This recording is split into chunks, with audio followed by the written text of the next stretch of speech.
Praise lord. దేవుని పరిశుద్ధ నామానికి స్తోత్రం కలుగాక. మరొకసారి మన ప్రియ ప్రభును రక్షకుడైన యేసుక్రీస్తు నామములో మీ అందరూ కూడా ప్రేమపూర్వకమైన ఆహ్వానాన్ని అందిస్తున్నాను.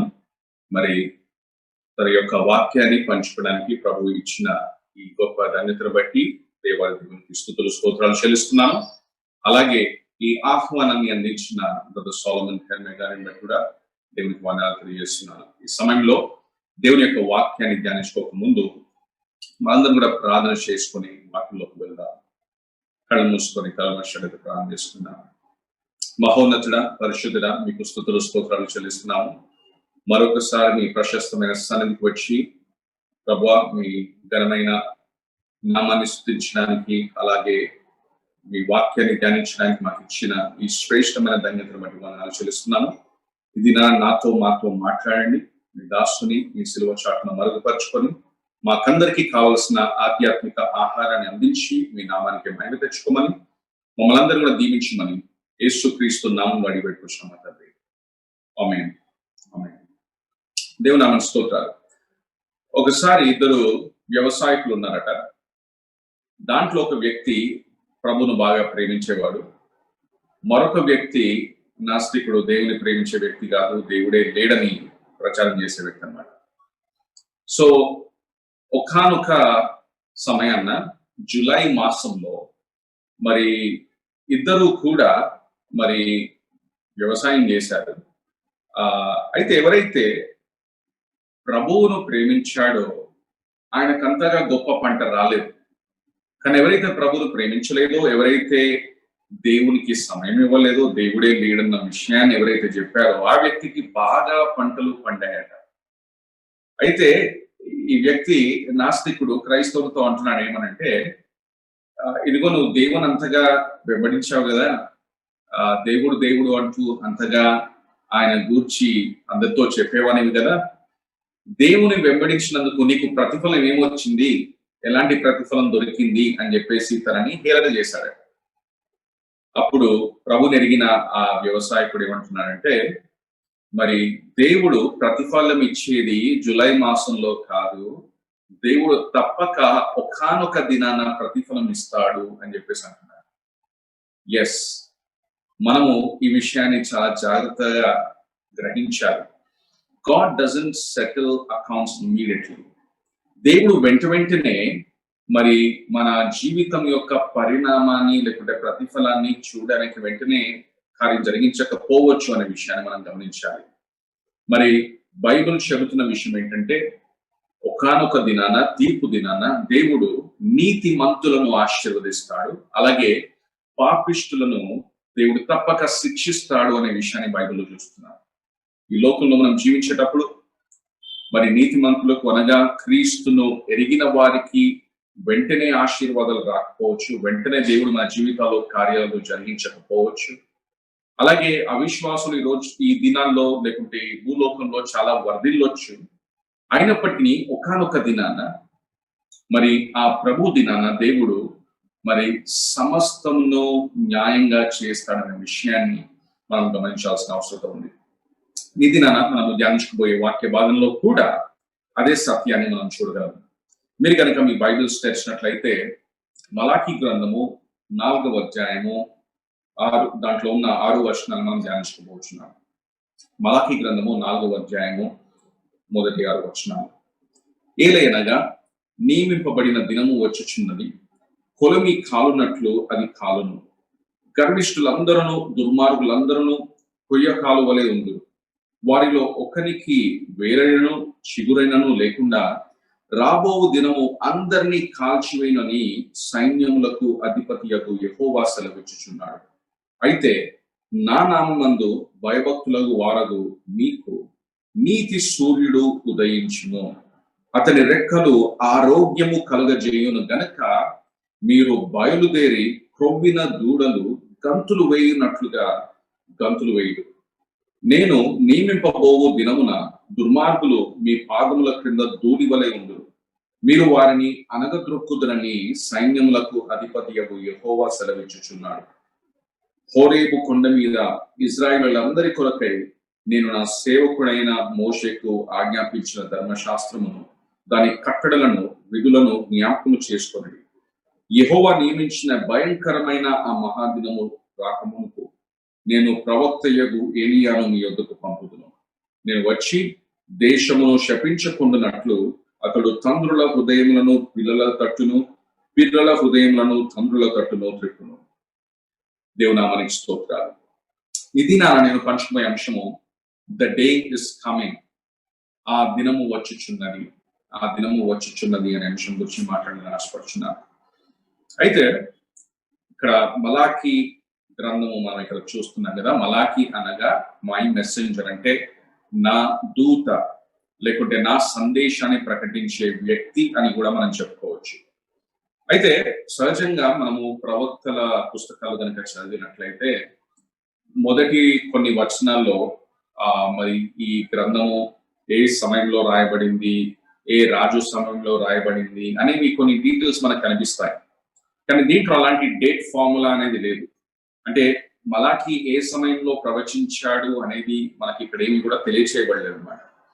సో మరి స్కాలర్స్ అంటారు ఏంటంటే, ఇంచుమించు క్రీస్తు పూర్వము 450 నుంచి 430 మధ్యలో ఈ యొక్క గ్రంథాన్ని మరి రాసుండొచ్చు అని చెప్పేసి బైబిల్ విద్వాంసులు అంటారు. అలాగే మనం ఇంకొక విషయం గమనించాల్సింది ఏంటంటే, స్కాలర్స్ అనే మరొక విషయం ఏంటంటే, మరి మలాకి ఎజ్రా మరియు నెహెమయా కాలంలో జీవించిన వ్యక్తి ఈజ్ అ కంటెంపరీ అని అంటారు. ఎందుకంటే మరి ఎజ్రా అలాగే నెహెమయా ఏ విషయాలనైతే మరి సరిచేశారో, ఏ పాపాలనైతే ఖండించారో అదే పాపాల గురించి మలాకి కూడా మాట్లాడుతుంటారు. అంత మాత్రమే కాకుండా మరి స్కాలర్స్ చెప్పే విషయం ఏంటంటే, మరి మలాకి హగ్గై జకరియా తర్వాత వచ్చిన ప్రవక్త, అంటే అదే ఇంచుమించు అదే కాలంలో హగ్గై జకరియా ప్రవచించిన తర్వాత ప్రవచించారని చెప్పేసి స్కాలర్స్ చెప్తూ ఉంటారు. అయితే మనము చరిత్ర గనక చూసినట్లయితే జెరుబాబెలు యొక్క నాయకత్వం క్రింద క్రీస్తు పూర్వము 516వ సంవత్సరంలో కొంతమంది యూదులు మరి చెరలో నుండి వారి స్వదేశానికి వచ్చారు, యెరూషలేముకి వచ్చినట్టు మనం చూస్తున్నాం. అయితే ఈ యూదులను హగ్గై మరియు జకరియా మరి ప్రోత్సహిస్తారు. ఏమనంటే, మీరు మందిరాన్ని కట్టాలి, మీ ఇళ్ళను కట్టుకోవడం మాత్రమే కాకుండా మందిరాన్ని కట్టాలని చెప్పేసి వారు మరి యూదులను ప్రోత్సహిస్తున్నట్టు మనం చూడగలం. అయితే కొన్ని సంవత్సరాల తర్వాత క్రీస్తు పూర్వము 458వ సంవత్సరంలో ఎజ్రా మరి కొంతమంది యూదులను తిరిగి యెరూషలేములోకి వారిని నడిపించినట్లు మనము చరిత్రలో చూడగలం. సో ఎజ్రా చేసిన పని ఏంటంటే, యూదులకు దేవుని యొక్క ధర్మశాస్త్రాన్ని ఆయన బోధించాడు. తర్వాత ఒక 14 సంవత్సరాల తర్వాత క్రీస్తు పూర్వము 444వ సంవత్సరంలో నెహెమయా మరి కొంతమందిని మరి అక్కడ ఉన్న వారిని యూదులను ప్రోత్సహించాలనే ఉద్దేశంతో తను యెరూషలేముకు వచ్చి మరి గోడలను తిరిగి నిర్మాణించినట్టు మనం చూస్తున్నాము, తిరిగి కట్టినట్లు మనం చూస్తున్నాము. సో అప్పట్లో నెహెమయా మరి ఒక గవర్నర్ గా నియమించబడ్డాడు కాబట్టి, ఒక అధిపతిగా నియమించబడ్డాడు కాబట్టి అనేకమైన రిఫార్మ్స్ తీసుకొచ్చాడు, అనేకమైన మార్పులు తీసుకొచ్చాడు, అనేకమైన విషయాల్ని మరొక గొప్ప ఉజ్జీవాన్ని మరి యెరూషలేములో తీసుకొచ్చినట్టు మనం చూడగలము. అయితే తర్వాత నెహెమయా పర్షియా దేశానికి వెళ్లాల్సి వచ్చింది. ఆ సమయంలో మళ్ళీ యూదులు వారు చేసిన పాపాలే తిరిగి చేస్తున్నట్లు మనం చూడగలం.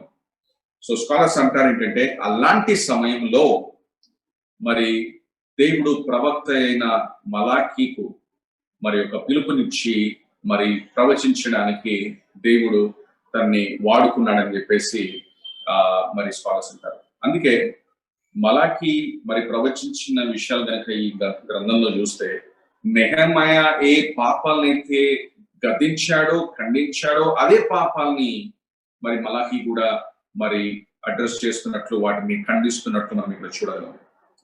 అయితే మలాకి గ్రంథము 4వ అధ్యాయం మనం చదువుకున్నాం కదా. ఈ మొదటి వచనం నుంచి కూడా చదివితే మరి రాబోయే తీర్పు గురించి ప్రభు మాట్లాడుతున్నట్టు మనం చూడగలము. రాబోయే తీర్పు గురించి మాట్లాడుతున్నాడు. ఎందుకు మాట్లాడుతున్నాడంటే, మీరు 3వ అధ్యాయము 15 మరియు 18 వచనాలు కనుక చదివితే కొంతమంది యూదులు అక్కడ ఏమంటున్నారంటే దేవుడు తీర్పు తీర్చడు, పాపుల్ని దేవుడు తీర్పు తీర్చట్లేదు, నీతిమంతునిగా జీవించే వారికి కూడా ప్రతిఫలం ఇవ్వట్లేదని ఒక నింద మోపుతున్నట్లు మనం చూస్తున్నాం. సో దానికి జవాబుగా 4వ అధ్యాయం 1వ వచనం నుంచి మలాకి ప్రవచిస్తూ, లేదు లేదు, దేవుడు తప్పక ఒక దినాన తీర్పు తీర్చుతాడు, మరి పాపులకు శిక్ష అనేది ఉంటుంది, మరి నీతిమంతులకు దేవుడు ప్రతిఫలం ఇస్తాడనే విషయాన్ని ఈ 4వ అధ్యాయంలో మనం చూడగలం. అయితే చదువుకున్న ఈ వాక్య భాగంలో మనం చూస్తున్న విషయం ఏంటంటే, దేవుడు మరి ఆ దినాన అనగా ప్రభు దినాన పాపులను శిక్షిస్తాడు, అదే రీతిగా నీతిమంతులను ఆశీర్వదిస్తాడు అని బైబిల్లో మనం చూడగలం. సో దేవుడు ఒక దినాన పాపులను శిక్షిస్తాడు, నీతిమంతులను దీవిస్తాడు. గనక యూదా వారు చేయవలసింది ఏంటంటే దేవుని యొక్క ధర్మశాస్త్రానికి లోబడాలి. That is the duty. మీరు ధర్మశాస్త్రానికి లోబడి ఉండుడి అనే విషయాన్ని మరి దేవుడు ఇక్కడ యూదులకు చెప్తున్నట్టు మనం చూస్తున్నాం. అయితే ఈ దినాన దేవుడు మనకి ఇస్తున్న సందేశము ఏమిటి అని అంటే, దిస్ ఇస్ ఇట్. మనం చేయవలసింది ఏంటంటే దేవుని పట్ల విధేయులై ఆయన ఉగ్రత నుండి తప్పించుకొని ఆయన దీవెనలో పొందుకోవాలి. మరొకసారి చెప్తున్నానండి, దేవుని పట్ల విధేయులై ఆయన ఉగ్రత నుండి తప్పించుకొని ఆయన దీవెనలో పొందాలని ప్రభు మన నుండి కోరుతున్నాడు. సో ఈ సందేశం యొక్క ముఖ్య సారాంశము అదే. అయితే ఈ వాక్య భాగాన్ని మనము లోతుగా ఈ సమయంలో ధ్యానిస్తాము. మొట్టమొదటిగా ఈ వాక్య భాగంలో మనం నేర్చుకుంటున్న సత్యం ఏంటంటే, the lord will make a distinction between the righteous and wicked at his coming. ఆయన రాకడలో నీతిమంతులు మరియు దుర్మార్గుల మధ్యలో ఉన్న వ్యత్యాసాన్ని ప్రభు చూపిస్తాడు. ఆయన రాకడలో నీతిమంతులు మరియు దుర్మార్గుల మధ్యలో ఉన్న వ్యత్యాసాన్ని ప్రభు చూపిస్తాడనే విషయాన్ని మొదటిగా వాక్య భాగంలో చూడగలం. అది మొదటి 3 వచనాలు మనం చూడగలము, వర్సెస్ 1 to 3. ఇక్కడ ప్రభు చెప్తున్న విషయం ఏంటంటే, దేవుడు మరి దుర్మార్గులను లేకుంటే పాపులను తీర్పు తీర్చుతాడనే విషయాన్ని మనం చూస్తున్నాం. చూడండి మొదటి వచనము, ఏలైనగా నియమింపబడిన దినము వచ్చుచున్నది, కొరిమి కాలునట్లు అది కాలును, గర్విష్ఠులందరూ దుర్మార్గులందరూ కొయ్య కాలువలే ఉందురు అని బైబిల్ చెబుతుంది. ఇంకా వారిలో ఒకనికి వేరైనను చిగురైనను లేకుండా రాబో దినము అందరినీ కాల్చివేయనని సైన్యములకు అధిపతియగు యెహోవా సెలవిచ్చుచున్నాడని వాక్యం ఇక్కడ సెలవిస్తుంది. సో ఇక్కడ ఆ దినము అని ఉంది కదా, ఆ దినము ఏంటంటే ప్రభు దినము. షార్ట్ ఫామ్ లో ఆ దినం అని రాయబడింది. సో ప్రభు దినం గురించి ఇక్కడ మలాకి మాట్లాడుతున్నాడు. అయితే మనం ఆది కాండం కనుక చదివితే, నోవాహు కాలంలో దేవుడు జల ప్రళయము ద్వారా మరి లోకమంతటినీ కూడా మరి తీర్పు తీర్చాడు పాత నిబంధనలు చూస్తే. అయితే ఇక్కడ మలాకి ప్రవచిస్తున్న విషయం ఏంటంటే, రాబోయే రోజుల్లో దేవుడు ఈ లోకమంతటినీ కూడా అగ్ని చేత తీర్పు తీర్చుతాడు అని చెప్పేసి ఈ వాక్య భాగంలో మనము చూడగలము. సో ప్రభు దినము అంటే ఏమిటి అని అంటే, ప్రభు దినం అనగా మరి దేవుడు మరి మానవ చరిత్రలో జోక్యం చేసుకునే దినము, మానవ చరిత్రలో కార్యం చేసే దినము. సో అలా చూసుకుంటే చరిత్ర అంతట్లో చాలా ప్రభు దినాలు ఉన్నాయి. దేవుడు మరి స్వయంగా మరి ఈ భూలోకంలో మరి తను జోక్యం చేసుకొని స్వయంగా ఈ భూలోకంలో కార్యం చేయడం అనేది చాలాసార్లు మనం చూస్తుంటాం. అంటే of course we believe in providence. దేవుడు సమస్తము మరి మరి కంట్రోల్లో ఉంచుకొని అన్నిటినీ నడిపిస్తున్నాడు ప్రతిరోజు ప్రతి క్షణము కూడా. దాంతో పాటు కొన్ని ప్రత్యేకమైన కార్యాలు దేవుడు చేసుకుంటాడు. దాన్ని అలా కార్యం జరిగినప్పుడు దాన్ని ప్రభు దినం అంటాం అన్నమాట. సో అలా చాలా ప్రభు దినాలు బైబిల్లో ఉన్నాయి. కానీ ఒకానొక దినాన చివరి ప్రభు దినం, అల్టిమేట్ ప్రభు దినం అనేది ఒకటి ఉంటుందనే విషయాన్ని మనం మలాకి గ్రంథంలో, తర్వాత ప్రకటన గ్రంథంలో, ఇంకా వేరే గ్రంథాల్లో కూడా మనం చూడగలం. సో అది భయంకరమైన దినం అని ఇక్కడ వాక్యము మనకు సెలవిస్తున్నట్లు మనం చూడగలం. ఇట్స్ అ డేంజరస్ డే, భయంకరమైన దినము. మరి ఎందుకంటే దేవుడు ఒక రాజుగా, ఒక న్యాయాధిపతిగా ఈ భూలోకానికి రాబోచున్నాడు, తీర్పు తీర్చబోచున్నాడని వాక్యం సెలవిస్తుంది. అయితే 3వ అధ్యాయం 15వ వచనం నుంచి కనుక చదివితే, యూదా వారు ఏమంటున్నారంటే, దేవుడు గర్విష్ఠులను ధన్యులు అంటున్నాడు అని చెప్పేసి అంటున్నారు. అంటే నింద మోపుతున్నారు దేవునిపై. గర్విష్ఠులను కూడా దేవుడు మరి ధన్యులు అని అంటున్నాడు అని చెప్పేసి అంటే ఇక్కడ ప్రభు ఇస్తున్న జవాబు ఏంటంటే ఒకానొక దినాన నేను దుర్మార్గులందరినీ కూడా తీర్పు తీర్చుతాననే విషయాన్ని ప్రభు చెప్తున్నాడు. సో ఇక్కడ మీరు చూసినట్లయితే ఆ దినము నియమింపబడినప్పుడు మరి బైబిల్ చెప్తుంది అంటే గర్విష్ఠులందరూ, అంటే ఏ ఒక్కరిని కూడా ప్రభు విడిచిపెట్టాడంట. గర్విష్ఠులందరూ, దుర్మార్గులందరూ, ఎవ్రీబడి, ఆల్, వారందరూ కూడా కొయ్య కాలు వలె ఉందరు, లేకుంటే ఎండిన గడ్డి వలె ఉందరు అని వాక్యం ఇక్కడ మనకు సెలవిస్తుంది. దుర్మార్గులు ఈ దినాన బాగా వర్ధిల్లవచ్చు, వారికి బాగా పవర్ ఉండొచ్చు, అధికారం ఉండొచ్చు, పలుకుబడి ఉండొచ్చు, కానీ ఆ తీర్పు దినాన వారు ఎండిన గడ్డి వలె ఉంటారు అని వాక్యం సెలవిస్తుంది. వారు కార్చివేయబడతారని వాక్యం సెలవిస్తుంది. అందుకే యెషయా గ్రంథము 47వ అధ్యాయము 14వ వచనం కూడా చదివితే అదే విషయాన్ని అక్కడ చూస్తున్నాం.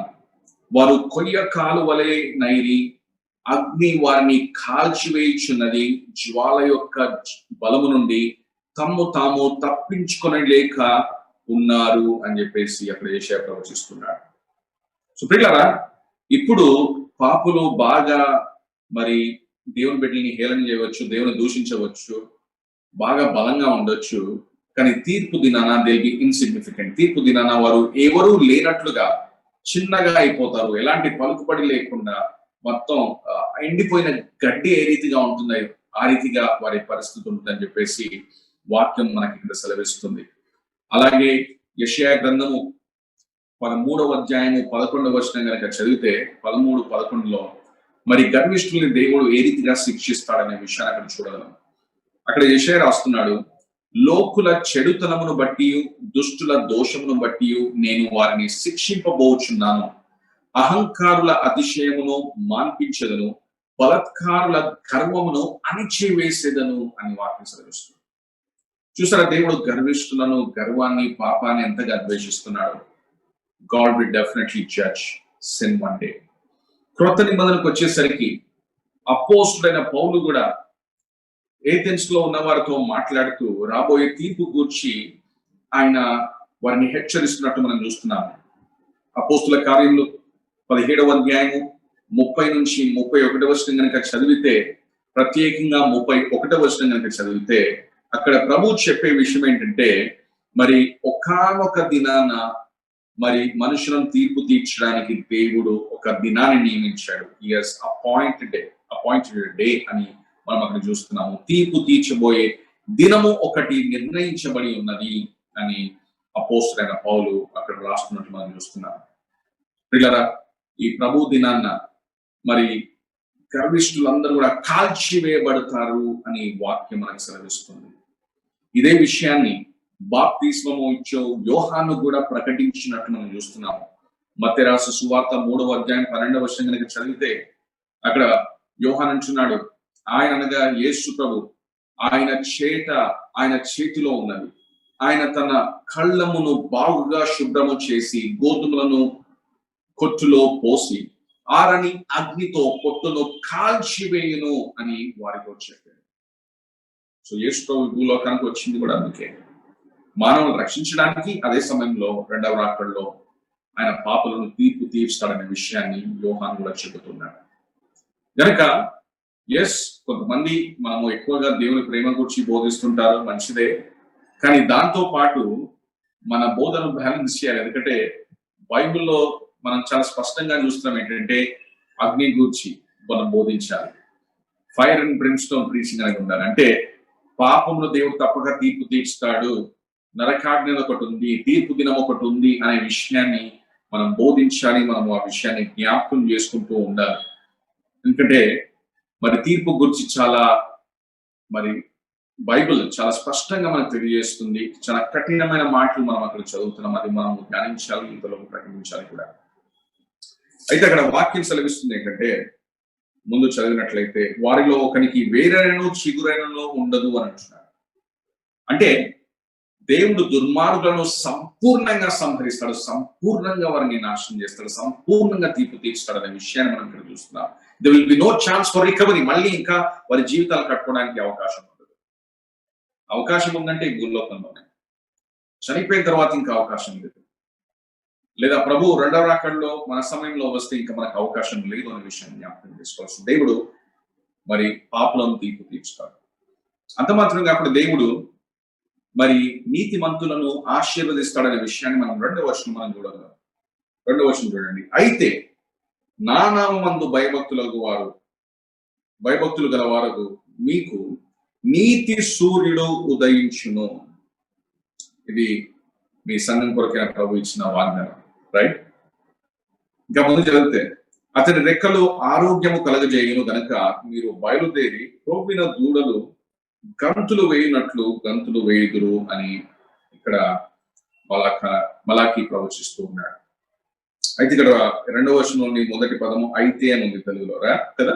సో ఇంగ్లీష్ లో బట్ అని ఉంటుంది. అంటే ఇక్కడ ప్రభు వ్యత్యాసాన్ని చూపిస్తున్నాడు. మొదటి వచనంలో అవిశ్వాసులకున్న తీర్పు గురించి ప్రభు మాట్లాడుతున్నాడు. రెండవ వచనంలో మరి నీతిమంతులకు దేవుని బిడ్డలకున్న ఆశీర్వాదం గురించి ప్రభు ఇక్కడ మాట్లాడుతున్నట్టు మనం చూస్తున్నాం. ఎవరైతే దేవుని యందు భయభక్తులు కలిగి ఉంటారో వారికి ఎలాంటి ఆశీర్వాదాలు ఉంటాయో మనం ఇక్కడ ఈ వాక్య భాగంలో చూడగలం. సో దేవుని యందు భయభక్తులు కలిగి ఉండాలి. సో దేవుని యొక్క బిడ్డలు నిజమైన రక్షణ పొందుకున్న వారు దేవుని యందు భయభక్తులు కలిగి ఉంటారు. దేవుని యందు భయభక్తులు కలిగి ఉండుట అంటే ఏమిటనంటే మనం పాపాన్ని ద్వేషిస్తాం. అవును, మన జీవితంలో కొన్నిసార్లు శ్రమలు బాధలు ఎదుర్కొన్నప్పుడు మనము మరి దేవుని సన్నిధిలో మొరపెట్టొచ్చు, ఎందుకు ప్రభు అనొచ్చు. కానీ అదే సమయంలో మనం తగ్గింపు మనసుతో తగ్గింపు హృదయం కలిగి మరి దేవునికి లోబడే మనస్తత్వం కలిగి ఉంటాం. అలాంటి వైఖరి మనం కలిగి ఉంటాం. ఎట్టి పరిస్థితుల్లో కూడా దేవుని యొక్క నామానికి అవమానం తీసుకురాకుండా ఆయనను ప్రేమిస్తూ ఆయనను గణపరుస్తూ జీవితాలను జీవిస్తాం. నిజమైన భయభక్తులు గల వారు ఆ రీతిగా జీవిస్తారు.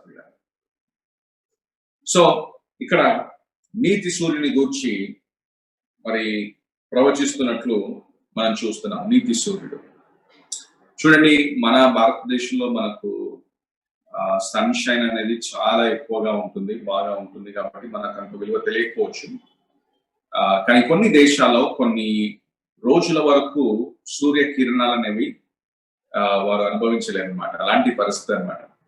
సో ఎప్పుడైతే ఆ సూర్య కిరణాలు ఆ మేఘాల గుండా వెళ్ళి మరి ఎప్పుడైతే ఆ కిరణాలు అనేవి భూమిని తాకుతాయో అప్పుడు చాలా మంది ఈ పశ్చిమ దేశాల్లో ప్రత్యేకంగా ఉన్నవారు ఎంతో ఆనందిస్తూ మరి ఆ దేవుని స్తుతిస్తూ ఉంటారు అన్నమాట. సో ఇక్కడ ఈ వాక్య భాగంలో గనక చూస్తే మరి నీతి సూర్యుడు అని రాయబడి ఉంది. నీతి సూర్యుడు బైబిల్లో గనక చూస్తే సూర్యుడు దేనికి గుర్తు అంటే బైబిల్ చదివితే దేవుని సూర్యునితో లేకుంటే దేవుని యొక్క మహిమను సూర్యునితో పోల్చినట్టు మనం చూడగలం. ఉదాహరణకు 84వ కీర్తన 11వ వచనము, యెషయా గ్రంథము 60:19 ఇక్కడ చదివితే మరి దేవుని సూర్యునితో పోల్చినట్టు మనం చూస్తున్నాం. ఆర్ ఇంకో మాట చెప్పాలంటే to put it in a better way, మరి సూర్యుని దేవునితో పోల్చినట్లు మనం చూస్తున్నాం. Okay, probably that's a better way. సూర్యుని దేవునితో దేవుని యొక్క మహిమతో పోల్చినట్లు మనము ఈ వాక్య భాగాల్లో చూడగలం. అదమాత్రం కాకుండా సూర్యుడు దేనికి గుర్తు అనంటే దేవుని యొక్క ఆశీర్వాదాలకు, దేవుని యొక్క కృపకు, వాత్సల్యతకు గుర్తు అన్నట్లు మనం పాత నిబంధనలు కూడా చూడగలం. సో ఇక్కడ ప్రవచింపబడిన విషయం ఏంటంటే ప్రవచించున్నాడు, నా నామమందు భయభక్తులు గలవారు మీకు నీతి సూర్యుడు ఉదయించును అని వాక్యం సెలవిస్తుంది. నీతి సూర్యుడు ఉదయించును. మరి ప్లస్ అక్కడ ముందు చదివితే అతని రెక్కలు ఆరోగ్యము కలగజేయును అని కూడా ఉంది. ఆయన రెక్కలు ఆరోగ్యము కలగజేయును. సో దేవుడు ఆరోగ్యాన్ని ఇస్తాడు. అలా ఎలాంటి ఆరోగ్యం అనేది నేను కొద్దిసేపు చెప్తాను. సో ఈ నీతి సూర్యుడు ఏం చేస్తాడంటే మరి ప్రతి విధమైన అవినీతి, ప్రతి విధమైన పాపమును తొలగించేస్తాడు నీతి సూర్యుడు తన సూర్య కిరణాల చేత. ప్లస్ ఇక్కడ మనం చూస్తే అతని రెక్కలు అంటే నీతి సూర్యుని యొక్క రెక్కలు ఆరోగ్యము కలగజేయును. రెక్కలు అంటే ఏంటంటే కిరణాలనే అర్థం. మనము ఉదాహరణకు 139వ కీర్తన 9వ వచనం చూస్తే ఆ సూర్యుని రెక్కలు ఏంటంటే కిరణాలు. అది ఒక పోయిటిక్ వే అనమాట. అంటే ఒక మరి పోయం గా ఒక కవిత రాసినప్పుడు ఏ రీతిగా అయితే మనము ఇలాంటి సింబల్స్ వాడతామో ఆ రీతిగా ఇక్కడ వాడబడుతున్న విషయాన్ని గమనించాలి. సో ఇంకో మాట చెప్పారంటే ఇక్కడ ప్రభువు చెప్తున్న విషయం ఏంటంటే, మరి ఈ సూర్య కిరణాలు ఏం చేస్తాయంటే ఒక ఒక ఒక పక్షి ఏ రీతిగా అయితే తన రెక్కలు చాచి మరి తన పిల్లలకు కావలసిన భద్రతనిస్తుందో అదే రీతిగా దేవుడు తన సూర్య కిరణాల యొక్క రెక్కలు లేకుంటే అతని రెక్కలు మనకు ఆరోగ్యం ఇస్తుంది అని బైబిల్ ఇక్కడ మనకు తెలియజేస్తుంది. సో ఆయన రెక్కలు మనకు ఆరోగ్యం కలుగజేయనట. ఆరోగ్యం అని అంటే ఏంటంటే ఇక్కడ దేనికి సూచన అంటే రక్షణకు, అదే రీతిగా రెస్టోరేషన్, పునరుద్ధరణకు సూచనగా ఉంటుంది. రక్షణ మరియు పునరుద్ధరణ అనే విషయాన్ని మనం గమనించాలి. ఈ విషయాన్ని యెషయా గ్రంథము 45:8, 46:13 ఇలా అనేక వాక్య భాగాలు చూడవచ్చు. సో ఇక్కడ స్వస్థత లేకుంటే ఆరోగ్యము అంటే ఏమిటి అని అంటే రక్షణ, అదే రీతిగా పునరుద్ధరణ అనే విషయాన్ని మనం చాలా స్పష్టంగా చూడగలం. సో ప్రభు మనకు వాగ్దానం చేస్తున్నారు, ఎవరైతే ఆయన యందు భయభక్తులు కలిగి ఉంటారో అలాంటి వారికి దేవుడు రక్షణ ఇస్తాడు. అలాంటి వారు దేవునికి దూరంగా వెళ్ళినా కానీ తిరిగి దేవుడు వారిని పునరుద్ధరిస్తాడనే విషయాన్ని ఇక్కడ వాగ్దానం చేయబడింది. అయితే చాలా మంది బైబిల్ స్కాలర్స్ నమ్మే విషయం ఏంటంటే ఈ నీతి సూర్యుడు ఎవరు అనంటే ప్రభు అయిన క్రీస్తు అనంట. ఇంకా యోహాను రాసిన సువార్త 8వ అధ్యాయం 12వ వచనం చదివితే మరి యేసు ప్రభు అంటున్నాడు కదా, నేనే ఈ లోకమునకు వెలుగై ఉన్నాను. అలాగే యోహాను రాసిన సువార్త 1వ అధ్యాయము 4 నుంచి 6 వచనాలు చూస్తే యేసు ప్రభు ఈ లోకానికి వెలుగుగా వచ్చినట్లు మనం అక్కడ స్పష్టంగా చూడగలం. సో యేసు క్రీస్తు ప్రభుల వారే ఈ నీతి సూర్యుడు. ఆ నీతి సూర్యుడు మనకు రక్షణ దయచేస్తాడు. దేవుని నామానికి స్తోత్రాలు. అందుకే చార్ల్స్ వెస్లీ అనే దైవజనుడు ఒక చక్కటి పాట రాశాడు. దాన్ని మనం తెలుగులో కూడా తర్జుమా చేసుకొని ప్రత్యేకంగా క్రిస్మస్ టైంలో పాడుకుంటాం. రావే నీతి సూర్యుడా, రావే దేవపుత్రుడా, నీదు రాక వల్లను లోక సౌఖ్యమాయేను. భూనివాసులందరూ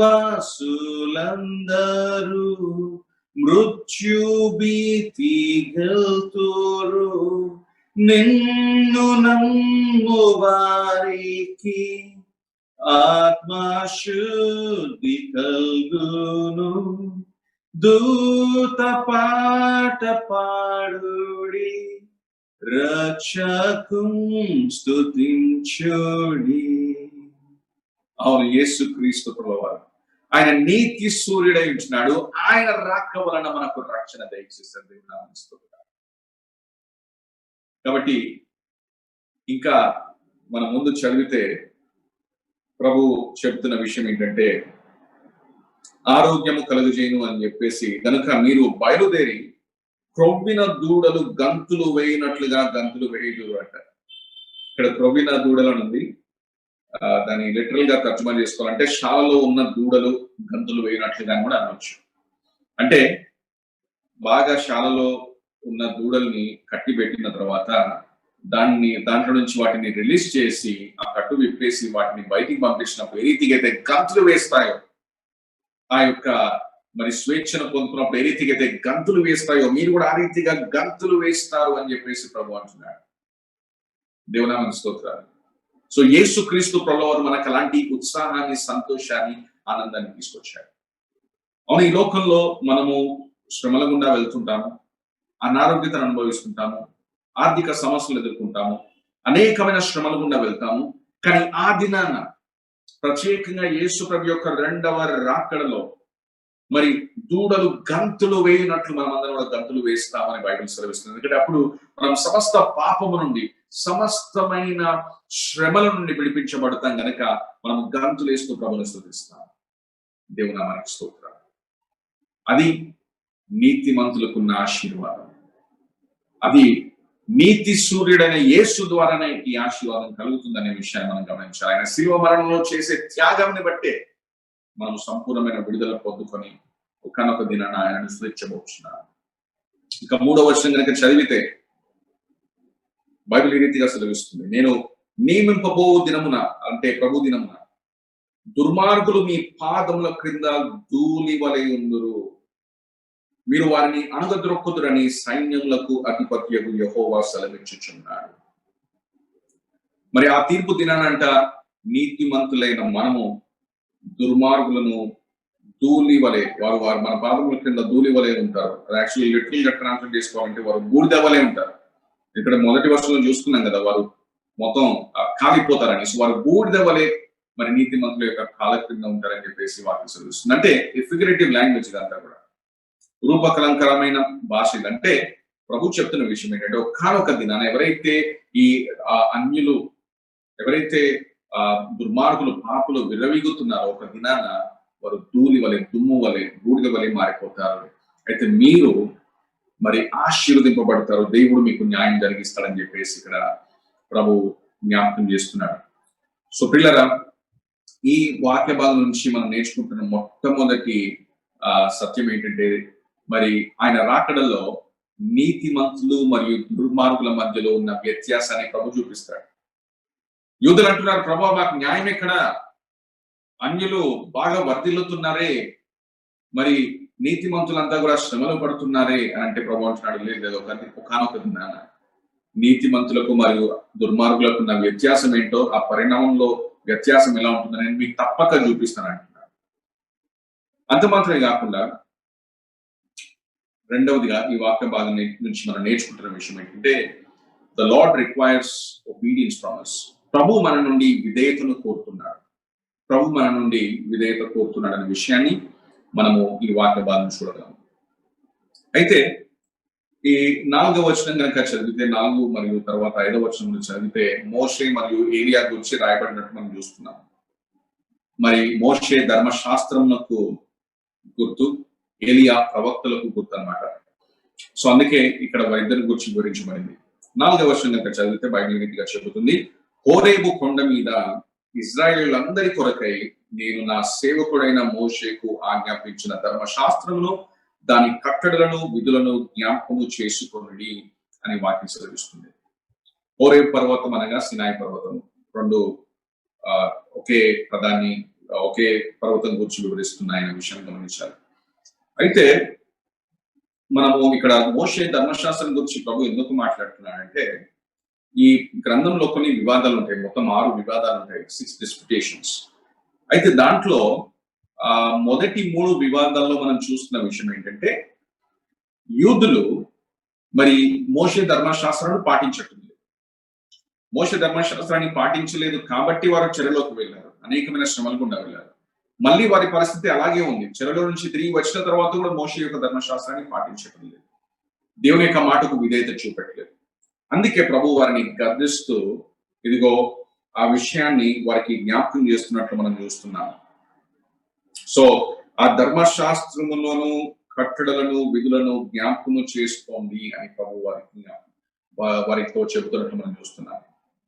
అయితే ఇక్కడ జ్ఞాపకం చేసుకో అంటే హీబ్రూలో జకర్ అనే పదం వాడబడింది. జ్ఞాపకం చేసుకోవడం అంటే అవును ప్రభు ఇలా ఆజ్ఞాపించడానికి జ్ఞాపకం చేసుకోవడం మాత్రమే కాకుండా దాని ప్రకారము పని చేయాలి, దాని ప్రకారము మనం జీవించాలని అర్థం.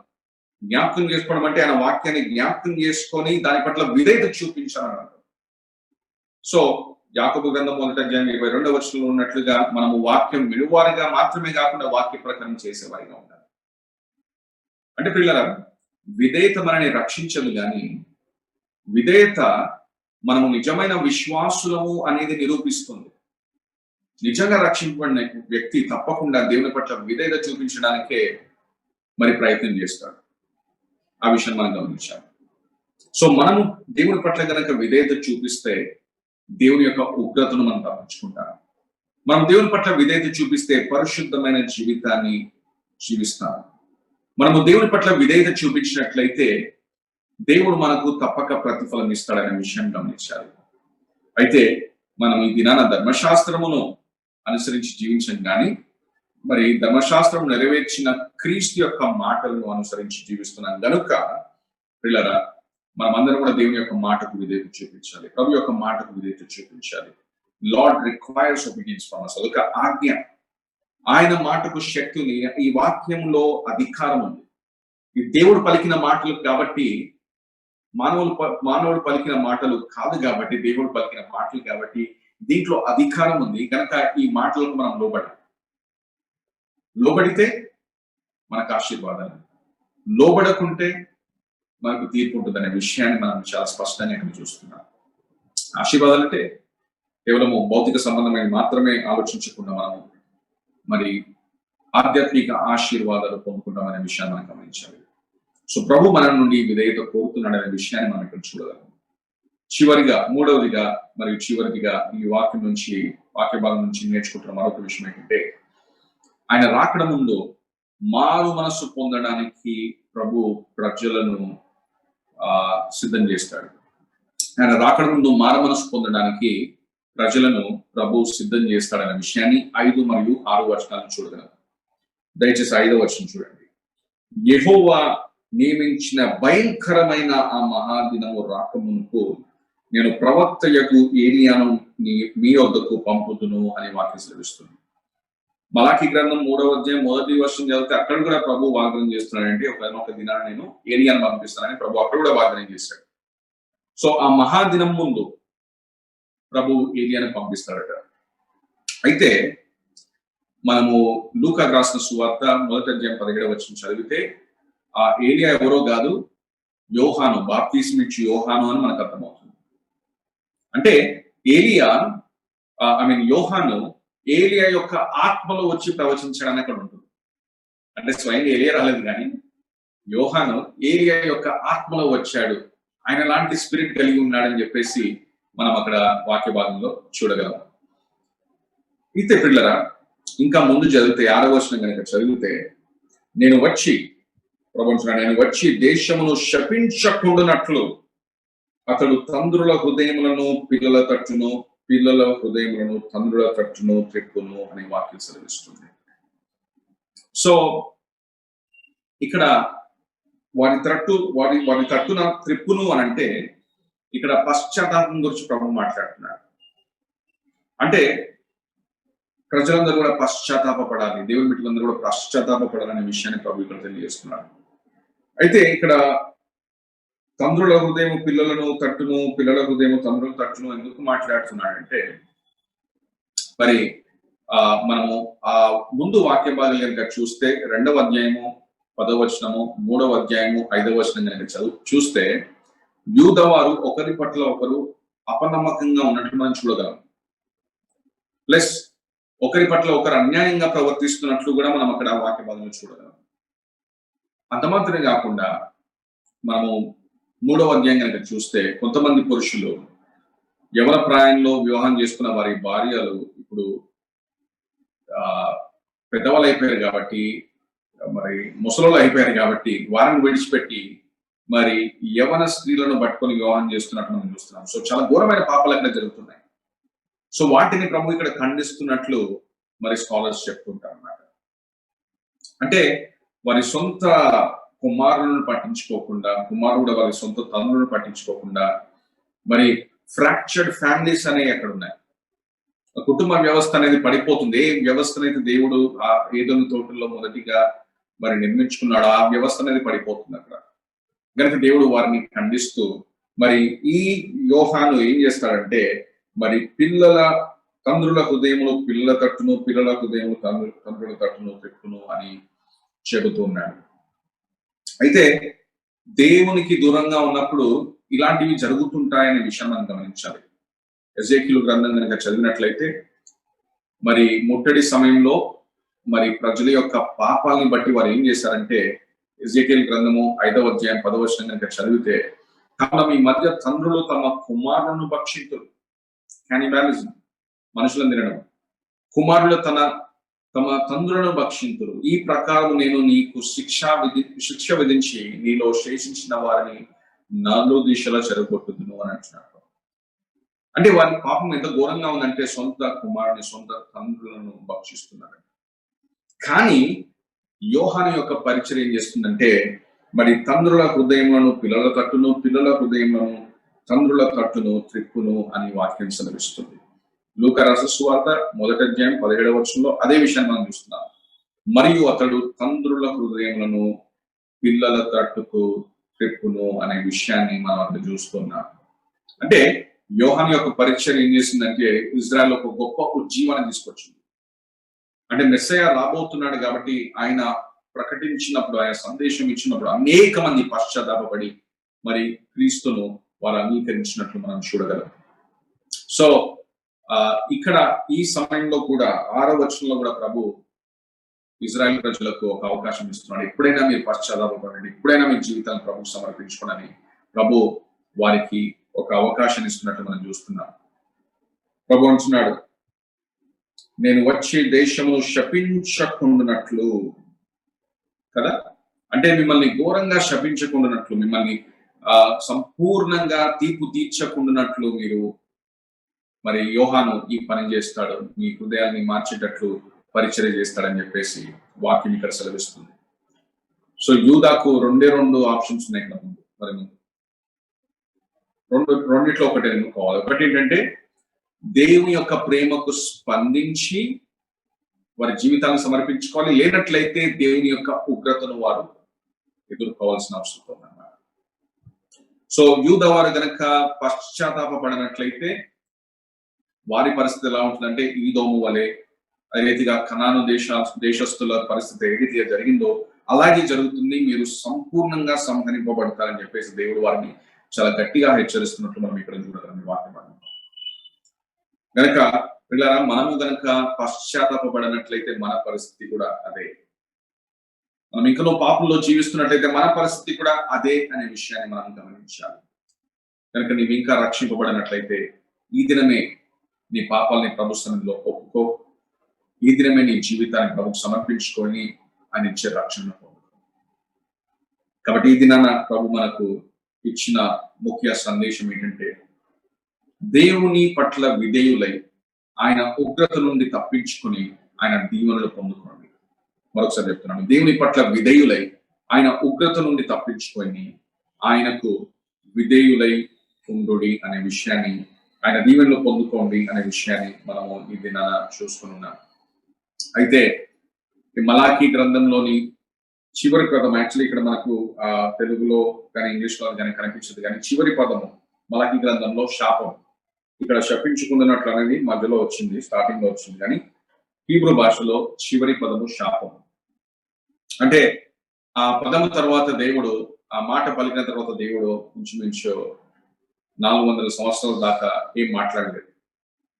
మరొక ప్రవక్త ప్రవచించినట్టు ఎక్కడ కూడా లేదు. దేవుని యొక్క వాక్ అనేది వినిపించలేదు. కానీ దేవునామని స్తోత్రం కలిగాక మరి ప్రవక్త అయిన యోహాను వచ్చి ఇక్కడ ప్రవచించబడిన రీతిగా ఆయన వచ్చి ఆయన ప్రవచించడం మొదలుపెట్టి క్రీస్తు కొరకు మార్గమును సరళము చేసినట్లు మనం బైబిల్లో చూడగలం. సో క్రీస్తే మనకు రక్షణ అయి ఉంటున్నాడు. కనుక ఎవరైతే ఇంకా రక్షింపబడలేదో మీ జీవితాన్ని ప్రభుకు సమర్పించుకోండి. రక్షింపబడిన వారు ఎవరైతే ఉన్నారో మనమందరం కూడా ఒక తీర్మానం చేసుకున్నాం, ఎలాంటి పరిస్థితి వచ్చినా, ఎలాంటి కష్టాలు బాధలు శ్రమలు వచ్చినా క్రీస్తు పట్ల విధేయత చూపుతూ ఆయన మహిమపరచాలి. క్రీస్తు పట్ల విధేయత చూపించడానికి ఎంత వెల చెల్లించాల్సిన అవసరం వచ్చినా ఆయన పట్ల విధేయత చూపుతాం. మన విధేయత ఎప్పుడు వ్యర్థం కాదండి. మనం ఆయన కొరకు చేసే సేవ ఎప్పుడు కూడా వ్యర్థం కాదు. మనం పరిశుద్ధంగా జీవిస్తాం, వ్యర్థంగా పోదు. ఎందుకంటే ఒకనొక దినాన, ఆ మహాదినమున దేవుడు తప్పక మనల్ని దీవించి ఆశీర్వదిస్తాడు. మనకు కావలసిన మరి స్వస్థత అనగా రక్షణ మనకు తప్పకుండా దయచేస్తాడు. అట్టి కృప దేవుడు మన అందరికి దయచేస్తున్నాక ప్రార్థన చేసుకున్నాం. పరిశుద్ధ మీకు స్తుతులు స్తోత్రాలు చెల్లిస్తున్నాము. ఇది నాతో మాతో మాట్లాడిన విధానం బట్టి వందనాలు. యేసయ్య నీతి సూర్యుడా మీకు స్తోత్రాలు చెల్లిస్తున్నాము. ఒకనొక దినాన ఈ భూమి అంతటిని ఏలే దేవుడు వహించున్నావు కాబట్టి మీకు స్తోత్రాలు చెల్లిస్తున్నాము. మీ పట్ల ప్రభావం మేమందరం కూడా విధేయత చూపుతూ మీరు మా కొరకై దాచిన పరలోక ఆశీర్వాదాలు పొందుకోవడానికి సహాయం చేయండి. అవును ప్రభువా, నీవు తప్పక మాకు స్వస్థతనిచ్చే దేవుడు. మా యొక్క విధేయతను తప్పక ప్రభా, విధేయకు తగిన ప్రతిఫలాన్ని తప్పక ఇచ్చే దేవుడు గనక మీకు స్తుతులు స్తోత్రాలు చెల్లిస్తూ జీవితాంతం కూడా ఎలాంటి పరిస్థితులు వచ్చినా కానీ నమ్మకంగా జీవిస్తూ విధేయత కలిగి జీవిస్తూ మీ నామాన్ని మహిమపరచుటకు మాకందరికీ కృపను అనుగ్రహించమని మీకే మహిమ ఘనత ప్రభావం చెల్లించుకుంటూ యేసుక్రీస్తు నామములో వేడుకొంచున్నాము. ఆమేన్. God bless you. దేవుని నిందించుగాక.